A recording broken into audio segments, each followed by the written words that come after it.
Hello বন্ধুরা, নমস্কার। পরবর্তী আবার নতুন একটা ভিডিও নিয়ে তোমাদের সামনে চলে এসেছি। এই দেখো না, আজকে একদম পুকুরে আমাদের জ্যান্ত মাছ ধরা পড়েছে। একদম উঠোনের সামনেই পুরো লাফাতে লাফাতে চলে এসছে, এমনই একদম টাটকা জ্যান্ত মাছ। তো সেই মাছের রেসিপি তোমাদেরকে আজকে দেখাবো। খুব সুন্দর করে রান্নাটা তোমরা এরকমভাবে বানিয়ে খেয়ে দেখবে বন্ধুরা, খুবই ভালো লাগবে। তো দেখো, তোমাদেরকে মাছটাকে আজকে দেখাচ্ছি। এ দেখো, আমি কড়াইতে তেল বসিয়ে দিয়েছি। দেখো, কড়াইতে তেল দিয়ে ধুয়ে রেখেছি দুটো তেলাপিয়া, একটা বড় চারাপোনা। আর এখানে দেখো তেল বসিয়ে দিয়েছি, একদম সাদা তেল। দেখো বন্ধুরা, এতই লাফাচ্ছিল মাছটা, আমি ধরে নিয়ে কাটতে পারছিলাম না। একদমই জ্যান্ত মাছ। সে মাছে বাঙালি বলে না, মাছ ভাতে সবচেয়ে প্রিয়। তো সেই বাঙালি মাছ ভাতের রান্নাই তোমাদেরকে আজকে দেখাবো। দেখো, এখানে পুরো তেল, বাদাম তেল বসিয়ে দিয়েছি। আর এখানে দেখো আলুগুলোকে পিস করে নিয়েছি। তো চলো বন্ধুরা, আমি আজকে রেসিপিটা তোমাদেরকে দেখাবো। এই যে দেখো বন্ধুরা, হাতে নুন নিয়ে নিয়েছি। এই যে নুনটা দিয়ে দিলাম। এবার তেলটা গরম হয়ে যাবে, ভালো মতো তেলটা গরম হয়ে গেছে। আগে আমি ভালো করে মাছটাকে লাল করে ভেজে নেব। তো দেখো বন্ধুরা, প্লিজ প্লিজ আমার পুরো ভিডিওটা দেবে, আমার চ্যানেলটাকে সাবস্ক্রাইব করে পাশে থাকবে। আমি সবার পাশে আছি বন্ধুরা।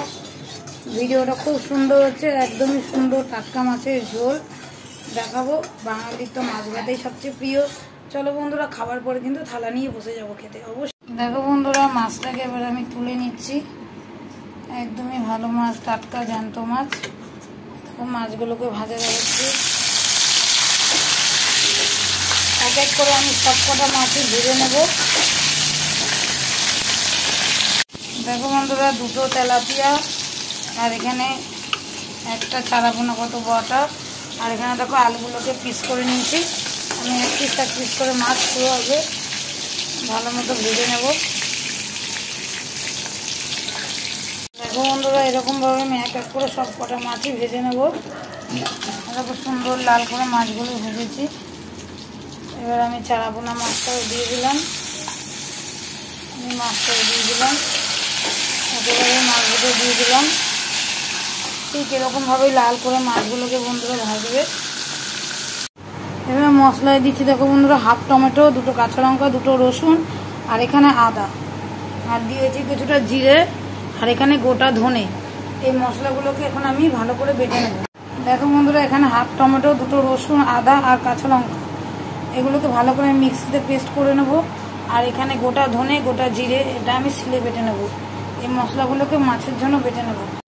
ফিরে আসি মাছগুলোকে ভাজার পরে। আমি এটা মশলাটা করে নিয়ে তোমাদের সামনে আসছি। দেবো কালো জিরে আর দুটো লঙ্কা ছেঁড়া, আর আলুগুলো দিয়ে দেবো। দিয়ে ভালো করে মাছগুলো ভাজা হয়ে গেলে দেখো, এখানে টমেটো, আদা, কাঁচা লঙ্কা এটা পেস্ট করে নিয়েছি মিক্সিতে। আর গোটা জিরে আর এখানে ধনে একটুখানি করে বেটে নিচ্ছি। দেখো বন্ধুরা, এবার তেলটা কিন্তু গরম হয়ে গেছে, আমার মশলাও পেস্ট হয়ে গেছে। দেখো, মশলাটা করে নিয়ে আসলাম। দেখো, মশলা হয়ে গেছে। এবার তেলটা গরম হয়ে গেছে। এবার আমি তেলে কাঁচা লঙ্কা দিয়ে দেবো আর কালো জিরে দিয়ে দেবো।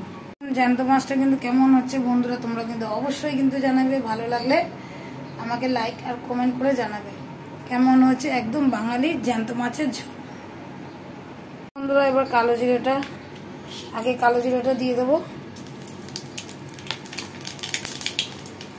তারপরে আলুটা দিয়ে দেবো। দিয়ে আমি ভালো করে আগে ভেজে নেব। এবার সাথে নুনও দিয়ে দিলাম। এবার ছেঁড়া কাঁচা লঙ্কাও দিয়ে দিলাম। দিয়ে ভালো মতো করে ভেজে নেব। দেখো বন্ধুরা, মশলাটা আমি দিয়ে দিয়েছি। দেখো, মশলাটা দিয়ে এবার কষা। দেখো বন্ধুরা, মশলাটা আমি দিয়ে দিয়েছি। দিয়ে পুরো ভালো করে মশলাটাকে আমি যতক্ষণ না গা থেকে তেল না বেরোচ্ছে ততক্ষণ আমি ভালো মতো করে কষিয়ে নিয়েছি। সব মশলাটাই দিয়ে দিয়েছি। দিয়ে এবার দেখো, ওটা মিক্সির গায়ে কিছুটা জল আছে, আমি ওটা দিয়ে দিলাম।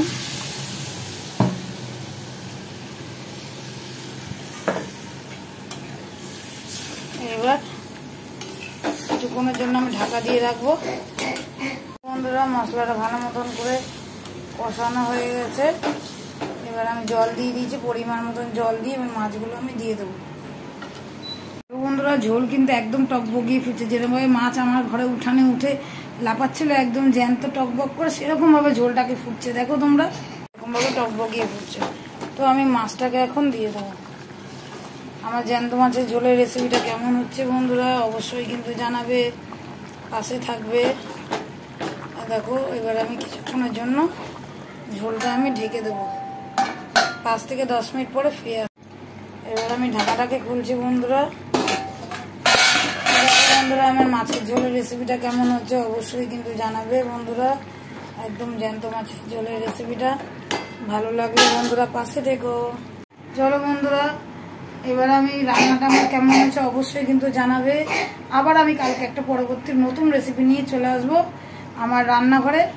তোমরা সবাই পাশে থেকো। টাটা।